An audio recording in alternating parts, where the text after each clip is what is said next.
Hi everybody, my name's Tim Snell. I'm a breathwork instructor based in London in the UK, and today we're talking about Nadi Shodhana Pranayama. Now, Nadi Shodhana is one of those techniques that I think everybody should know about, particularly if they're doing longer breathwork or pranayama routines. The reason why is because we have these subtle energy channels in the body called the Nadis. We have one on the left called the Ida and one on the right called the Pingala. And Shodhana means to purify.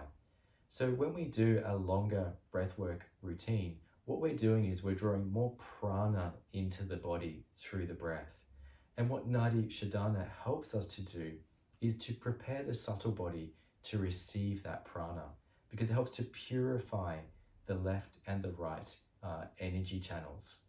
And when we've purified those channels and brought them into balance, our body's much more prepared for the extra prana that we're drawing in through some of the other more aggressive breathwork techniques like Kapalabhati or Bhastrika. So to perform Nadi Shodhana, you can do this anytime, but really to perform this properly, you need to also be aware that we're creating a lot of balance in the body. And who doesn't want to feel a little bit more balanced in their day? You don't have to do it just because you're doing another breathwork routine. You can do this anytime that you need a bit more focus, a bit more clarity, or more balance just in terms of your mental disposition. And Nadi Shodhana can also help with some other things. It can help you to have more stamina. It can help people who are suffering from psychological imbalances. It can also help people who are suffering from diabetes or chronic fatigue, who have endocrine disorders, who have asthma, or if you, just as I said before, you need to balance stress or anxiety. Many of these breathwork techniques have a very specific purpose, and what you may have noticed if you watch my other videos is that there are a couple of different ones that you can use for stress and anxiety, which is really important in our society right now. Now, Nadi Shodhana is also a really easy one to perform for between 2 and 10 minutes. My suggestion would be that you start off with around about 2 minutes and you would build up to 10 minutes over a period of days so that you're not really, again, shocking your body into this whole new technique that you're using. It's really quite an easy technique to do, but what you want to do is maybe start in a very squared and strong foundation, keeping the back straight and keeping the neck also straight. You'll then want to be able to create what we call a mudra. And today we're going to be creating a mudra by folding down the first 2 fingers on our hand, and we're going to keep the thumb free and these other 2 fingers free as well. Now, if you find this really difficult, don't worry, because we can still perform Nadi Shodhana by just keeping the fingers up, and we're going to place them in a different way. Now, when we perform Nadi Shodhana, what we're doing is we're going to be using the thumb and the fingers to regulate the air moving in and out of the nostrils. So as I said, if you can't perform the mudra, what you can do is you can place these 2 fingers in the middle of your forehead, and then you can keep your fingers like this, and you can actually move the nostrils using your pinky and your thumb. So there's 2 different ways that you can perform this.